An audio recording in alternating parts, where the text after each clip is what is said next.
So, emotional investors. This one has kind of come up a few times before in different kind of conversations, like blogs that we've kind of written. Mm-hmm.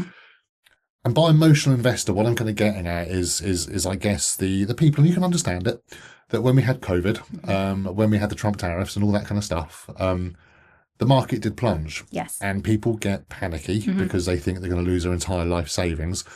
They get on their phone to their advisors and are like, that's it, rip it all out, put it into cash. What would you say are the main dangers of, being a super emotional investor and taking that decision and exit into cash when bad things are going to happen like that?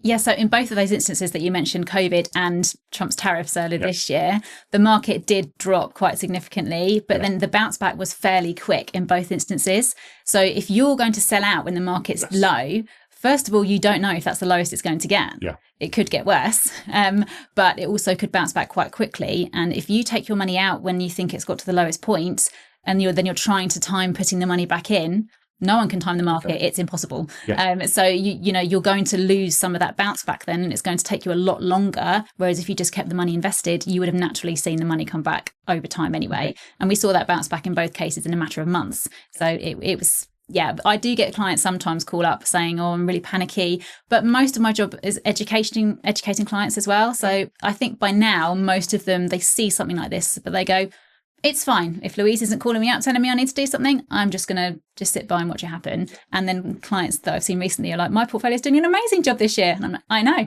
because we didn't do anything.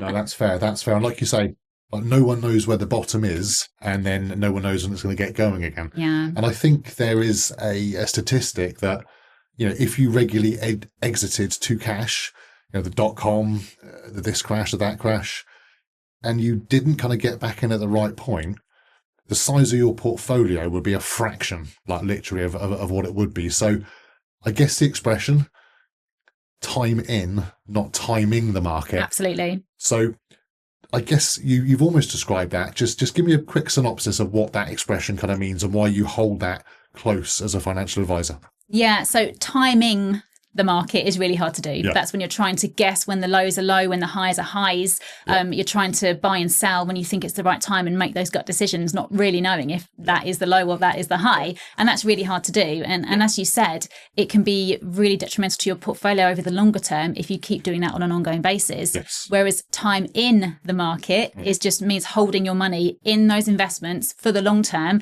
not making those gut decisions and just sitting tight, because ultimately your portfolio will outperform someone who has been buying and selling left, right and centre because they think it's the right time. So overall, holding your money for the longer term is your best bet ultimately, unless your risk profile changes and you decide you want to take more or less risk. That can be a driver. Yes. Or if you don't agree with certain things and you actually want to go more down the ethical route. I mean, there are scenarios where it is sensible to make changes to your portfolio, but I certainly think that buying and selling at a gut reaction to something, that's not going to do well for you in the long term.